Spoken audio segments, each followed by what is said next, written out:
Welcome to the Windows Computer and Technology channel, and let's talk about the Microsoft account situation and explain a little differently, maybe the reason why. Because, part of the people watching this channel are like me. I don't care. I don't care if I need a Microsoft account. I'm happy to be logged in with my Microsoft account. And it gives me so many things that are really cool. Like, for example, I save a file in my documents folder. It's available everywhere thanks to OneDrive. All of this, for me, makes using a Microsoft account a great thing in Windows because all my PCs are all syncing everything. And it's so much easier to work like that. I can switch from this PC to my Insider PC, to another PC, all running Windows, whether it's 10, whether it's 11, and have access to all the same files and folders that I created on another PC. So there are things like that that I find fantastic, and including, all the things that could be also synchronized, like the favorites or, everything you did on the web. You go to your Edge browser on another computer and, it knows what you did. And that is cool. And for me, that is great. And I love having a Microsoft account for that. Now, the question which was asked on the channel is, what is the problem of having a Microsoft account? And it, I think, has to do with a lot of different little things. First of all, it has to do with Microsoft's past, which isn't that great. Microsoft, got into trouble into the antitrust case, and that was due to its very, very aggressive controlling environment. And they, kind of relaxed and things kind of changed after that. But there are things that Microsoft are doing now that kind of pinpoints they're a little pushy and are trying to be a little aggressive on the this is how things should be. Especially when you look at older versions of Windows, people that used Windows 7, you didn't need a Microsoft account. You didn't need anything of that. You just installed and it worked. And a lot of people come from that time and want to continue being like that. Like, I don't want to have any accounts of any sort. I just want to install and have a working computer. So I totally understand that. And that is one of the reasons that I think we should be still continuing with, yep, you should have the choice of a local account or not. It's up to you to decide. Now, Microsoft pushes a Microsoft account, obviously, for the use of its services. Anybody that posts comments about, sending our data to the government and stuff like that, you have no idea what you're talking about.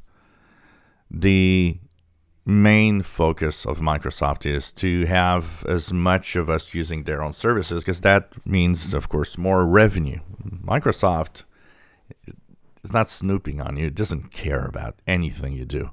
It cares about one thing: the money you can bring in. That's the focus of Microsoft, like every big companies. Now, that's the other side. Some people don't want to have a Microsoft account because they feel like Microsoft is snooping or is, that's something else. Once again, they should have a choice anyways of a Microsoft account or not.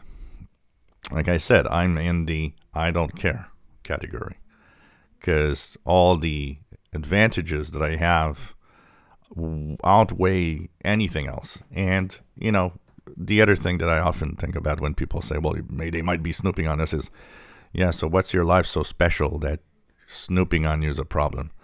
It's a nonsense. But then again, I do think there should be a choice. And I do think we should respect what people want, a Microsoft account or not.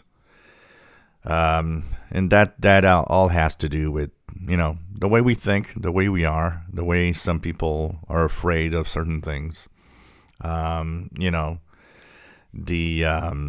fact that the loss of control, if you want, oh, and they're forcing me to have a Microsoft account, is kind of controlling my computer. Remember,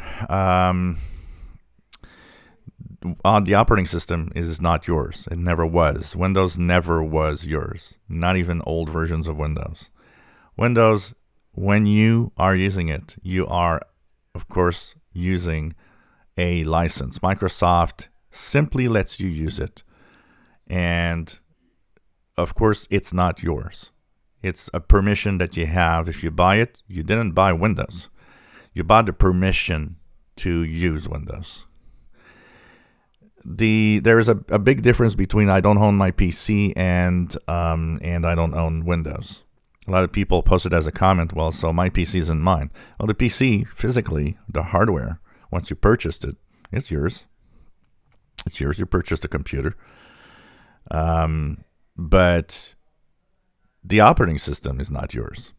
And there's alternatives out there. You can install other things. But every version of any operating system has a license agreement. Those that think Linux is, totally free and it's mine. Nope. There's a license agreement for the open source of Linux. Every version of Linux. You are not free. There's using open source actually has rules. And so every version of any operating system has rules. And Mac has rules, same thing. Mac OS is not yours. Mac OS is Apple's proprietary operating system for Mac computers. And with Apple, it's even worse because the computer is almost not yours. They control it to a point where, it's difficult to do anything else than just have a Mac operating system on it. They kind of make it very difficult, compared to a Windows PC, which is very easy to have anything else running on it. So remember that. But the Microsoft account problem stems mostly from, people thinking that they have lost control over their own computer. Some will have the snooping aspect and think, well, I don't want Microsoft in there and knowing what I do, or maybe knowing what I do, or whatever. Like I said, I'm in the category I don't care. But I am in the category of there should be a choice of, you want one or you don't. And that should be still there in Windows 11. If you enjoy my videos, please subscribe, give us thumbs up. Thank you for watching.